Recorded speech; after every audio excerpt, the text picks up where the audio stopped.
start the interview now. Come on.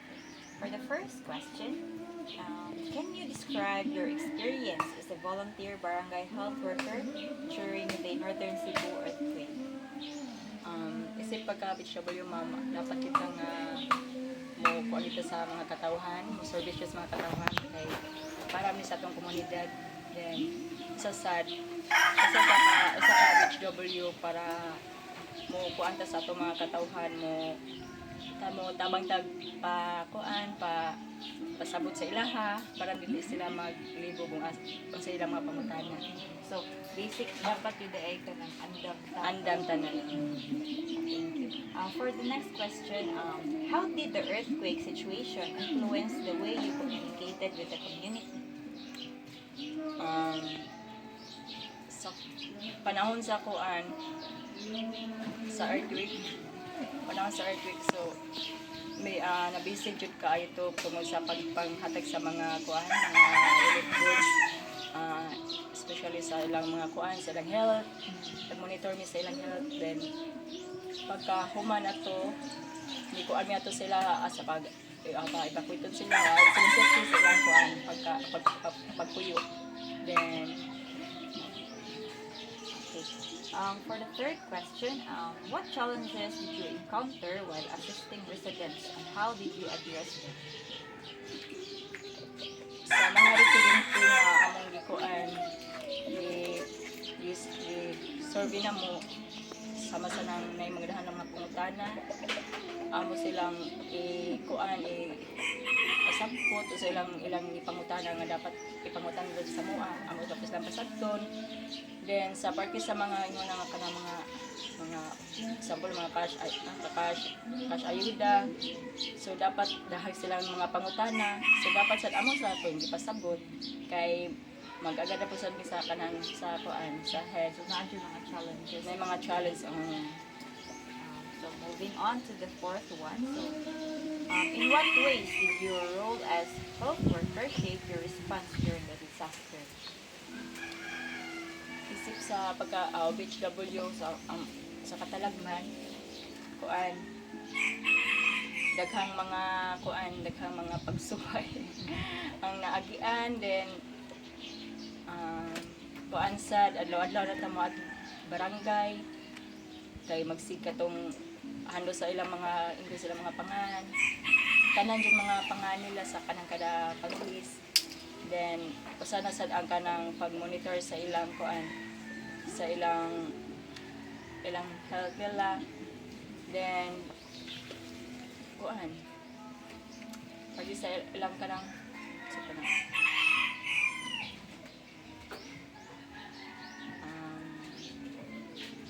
sa ilang kuan sa ilang health. Then Sa safety po nila. sa ilang safety sa ilang katulgan dapat mag-need pa sila ka ng ilang kinanglanon nga mga like kapal na kay naman po yung delikado nga ilang lugar or katulgan sama ng mga kanang mga crack. So dapat alilagi sila sa gawas among pagkatulgon para ang balayo sila sa kanang kuan delikado nga lugar. Okay. So, for the fifth one, how did you ensure clear and effective communication with residents during the emergency? So, the basic communication was always needed during the time the earthquake hit you. Katong needed silang pag-earthquake yun, pag needed sa ilahang mga katawhan. So dapat kanang alerto kami magpahibaw sa ilaha nga kanang dapat kanang amo din silang pahibaw nga dapat mag-evacuate mo or dapat kanang ato din sa education area kay ayaw jud mo pagigahi kay listen na kayo magpagahi Kasugado siya. Kay nabi tayo usahay nga nato usa ka families nga nagpagahi. So na ato lang to nga na mo nagrabihan sila so nung nagtawag na sila pa rescue. So wala na gid sila na rescue kay tungod po sa kanang isa na po siguro sa Safety, safety the first volunteers, ang kanang ang more rescuer so na ba dapat kuha na to siya usa na to siya ka action nga dapat pahimang no ginamo nga pa-evacuate kon dapat mag-evacuate kon dayon dili magpagaigahi kay para lang po sa ilang safety. So So what message did you prioritize when talking to the affected families during the earthquake? There are message as BHW worker. What are those messages nga that you were trying to inform? Ah, ang among ginisi sa ilaha nga kanang kuan dapat sila kanang magmatngon pagmatngon sila kay parang likay sila sa mga kuan mga peligro nga mga kuan mga kalamidad, then dapat kuan ilang health nila siguro ng health yun kay siyempre first ang health man yun ang importante.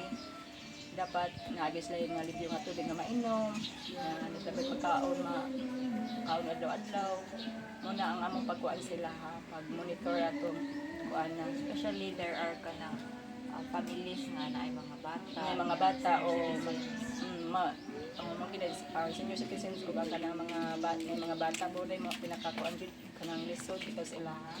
So muna dapat namin monitoron po kay ang senior citizens is kanang dapat man po na among monitoron kay lisod man sad kanang kuan baya sila na yung mga gipangbatyag ana dapat among monitoron bibihan namo ana sila ang mga bata sa dapat kuan sad sila kanang na sila kanang kuan monitor sa visit na mo BHW kay agila sad ang health sa mga bata delikado sa daba.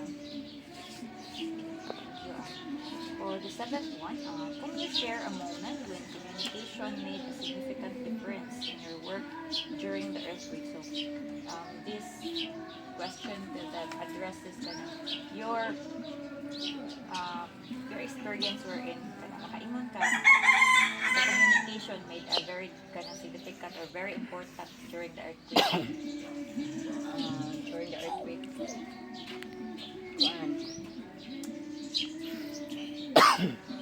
Or your work during the earthquake.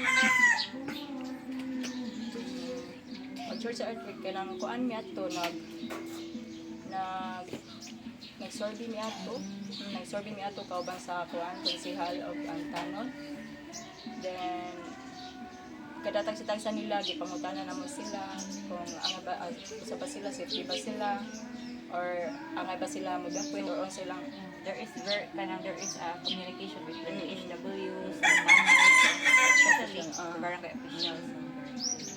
Kung namang silang gipangutanan sa gusto lang kahintang, then kanang sa ba na sila pagkaon, sa safety ba ilang ilang pamuyo.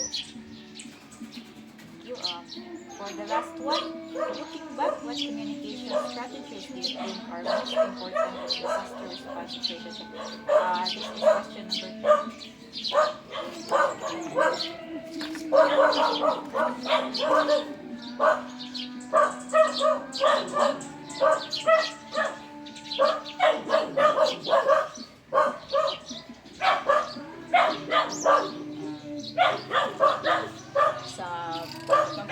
Sa kuan talagman sa katong daghan man talagman man nga game o katong primero kay linog, then katong linog murag nakalitan ang mga tao, so murag talag expect ato nga mokalit jud abot siya, and then nasundan pa gyud sa bagyo, so ang mga katawhan murag sobrang din nakalisang, then ang kami sad andam sa mga mo kuan sa ilaha mo kasi dapat ang ikatabang sila ha o kay loy kay ang mga katawhan nga lagyan paglinog grabe gid ang ka-struggle ato nga nahitabo napatoy ubang mga pamilya nga kuan nga kuan nga matay gid atong time. Then nagpasalamat sita sa Ginoo nga ang uban safety sa nang uban kay delikad na kuan man sad sila sa silang panimalay nga safety ra sad. Dako usay kay tag pasalamat sad nga kanang ang uban nga kanang mga residente nga okay ra in taon wa kay na labini sa kanang kuan bitaw sa kalamidad nga paghuman nasundan napod sa linog sa bagyo so katong bagyong Tino murag grabe sad to kay murdahan bagay to nga damage pod nga mga balay kay natoy usa ka families nga sakop nako nga nalupad ang atok. Mao to murag na doble na gyud ang iyang kuan bitaw. So mao to nga amo dayto lang gi adto sila.